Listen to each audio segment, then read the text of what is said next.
Imagine a library within the confines of your own mind, vast and limitless, where every fragment of knowledge, every face encountered, every experience lived is perfectly cataloged and instantly accessible at your command. For centuries, whispers have persisted through the annals of history, telling of an ancient, almost mystical practice, a profound technique known as the Mind Palace or the Method of Loci, an extraordinary mnemonic system said to unlock the full, untapped potential of the human mind itself. But was this merely a sophisticated trick of memory, a clever mnemonic device employed by the wise of antiquity?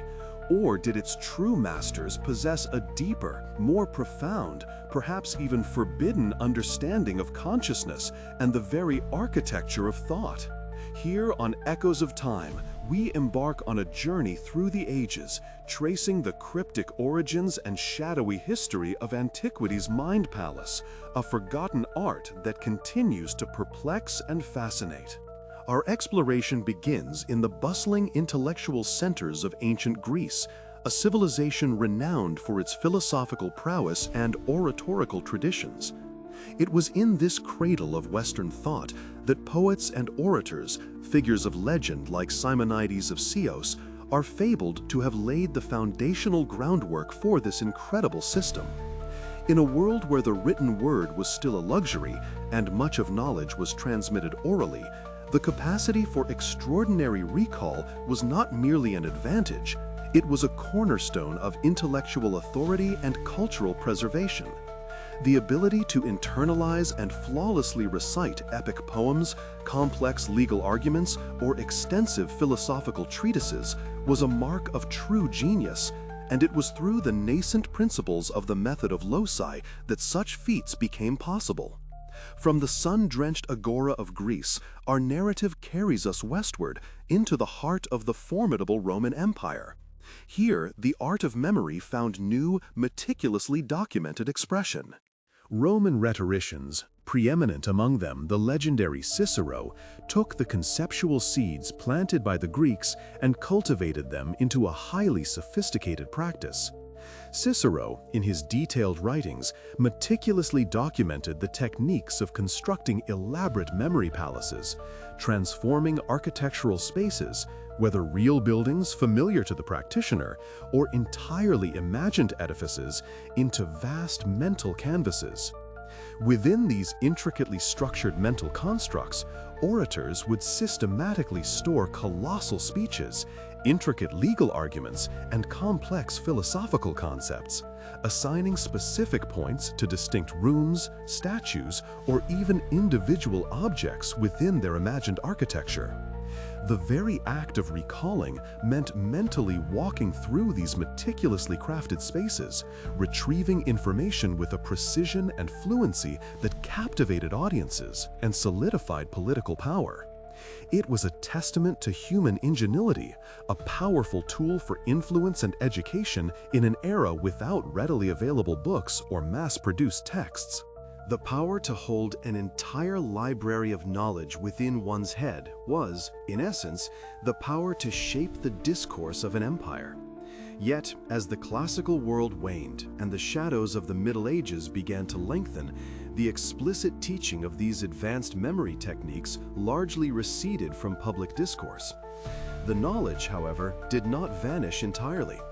It transitioned, transforming into something more clandestine, often cloaked in mystery and esoteric symbolism. Throughout the Middle Ages, and particularly into the vibrant, often turbulent intellectual landscape of the Renaissance, the Mind Palace continued to be cultivated, but often in secret. Figures whose names still echo through the corridors of obscure history, such as the enigmatic philosopher Giordano Bruno and the polymathic physician Robert Fludd, are believed to have not only practiced but significantly advanced these techniques. But their pursuit of knowledge, particularly forms of knowledge that bordered on the esoteric or challenged prevailing dogma, was fraught with peril. These masters of memory, and countless others whose names are lost to time, found it necessary to cloak their practices in intricate symbolism and veiled language. This was not a mere stylistic choice, it was a matter of survival. The authorities of the time, especially the increasingly powerful and suspicious church, viewed any knowledge not explicitly sanctioned by their doctrines with extreme caution, often branding it as heresy, sorcery, or dangerous occultism. To possess extraordinary intellectual capabilities, particularly those that seemed to defy conventional explanation, was to invite scrutiny, accusation, and potentially brutal persecution. Thus, the Mind Palace, a tool for intellectual mastery, morphed into a forbidden secret, its true mechanisms guarded fiercely, its symbolism becoming a protective shroud against the zealous forces of religious and political orthodoxy.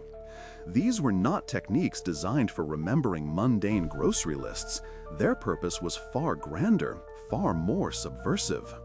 They were methods for mastering entire encyclopedias of knowledge, for influencing politics through unparalleled rhetorical skill, and, some speculate, for perhaps even glimpsing hidden truths about the universe and human consciousness itself.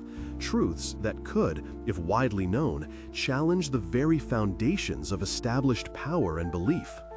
Today, centuries removed from the ancient forums and the shadowed cloisters of the Renaissance, historians and cognitive scientists still fiercely debate the true nature and extent of the Mind Palace's power. The historical evidence, though fragmented, sparks ongoing academic contention, offering a fascinating crossroads where science, philosophy, and the unexplained converge. One prevailing perspective, championed by many historians and cognitive scientists, argues that the Mind Palace was fundamentally a sophisticated but ultimately rational mnemonic system. From this viewpoint, it stands as a brilliant testament to ancient ingenuity, a highly effective tool developed to navigate the challenges of information storage and retrieval in a pre-print world. Proponents of this theory highlight the logical, systematic approach inherent in the method of loci, associating information with specific, spatially organized mental images. They point to the remarkable capabilities of trained memory athletes today, who, using variations of these very same techniques, can achieve feats of recall that seem superhuman, yet are entirely explainable by current cognitive science. This perspective sees the ancient Mind Palace as a pinnacle of early cognitive engineering, a practical and powerful hack for the human brain, perfected over generations to overcome the limitations of natural, unassisted memory. It was an intellectual technology, refined and passed down, providing a vital pathway for the transmission and mastery of knowledge before the advent of widespread literacy and printing presses. However, a second, more mystical interpretation is put forth by others, suggesting that these practices were far more than mere mnemonic tricks. This perspective posits that the Mind Palace was deeply intertwined with ancient philosophical schools, with esoteric traditions like Hermeticism, and even with early forms of cognitive mapping that bordered on the spiritual. It suggests that the creation of these elaborate mental structures was not just about organizing data, but about training the mind in a way that fostered a unique kind of consciousness. The act of constructing and navigating these inner worlds, it is argued, might have served as a form of meditation or self-discipline, leading practitioners to a deeper understanding of themselves and their place in the cosmos. In this view, the Memory Palace was not just a storage facility, it was a psychological and spiritual tool, capable of cultivating wisdom, insight, and a profound connection to universal truths. The symbolic cloaking was not just for secrecy, but perhaps also an integral part of the practice itself, infusing the mental architecture with layers of meaning and resonance that transcended simple data recall. A third perspective, often dismissed by mainstream academia but persistently intriguing, pushes the boundaries of our understanding even further. This view posits that certain adepts of the mind palace may have tapped into altered states of consciousness, allowing them access to truly extraordinary recall capabilities, potentially even beyond what modern science currently explains. This theory delves into the realms of neuroplasticity, suggesting that prolonged and intensive practice of these techniques, perhaps coupled with specific mental exercises or even sensory deprivation, could have fundamentally rewired the brain. The forbidden knowledge alluded to in historical accounts might not just have been about the content of what was remembered, but the method of remembering itself. A method that unlocked latent cognitive abilities, pushing the very boundaries of human potential. Could these ancient masters have accessed a deeper layer of the human mind, a hidden capacity for interconnected thought and instantaneous recall that we are only now beginning to dimly perceive? Such a possibility, if proven, would not merely be a historical curiosity. It would be a paradigm-shifting discovery, demanding a complete reshaping of our understanding of our human brain, consciousness, and what is truly possible for the human intellect. As we delve into these cryptic origins and the shadowy history of Antiquity's mind palace, we are left with profound questions that echo through the corridors of time. Did the ancients, in their pursuit of unlimited memory, possess a forgotten key to unlocking unparalleled cognitive abilities, a form of forgotten wisdom that humanity has since lost? Or were its forbidden secrets merely the product of fear and misunderstanding, a testament to the dangers of knowledge in an age of suspicion and control? The mystery remains, a tantalizing invitation to explore the furthest reaches of human potential and the hidden chapters of our past. What further echoes of ancient ingenuity lie waiting to be discovered, challenging our modern understanding of the mind and its boundless capacities?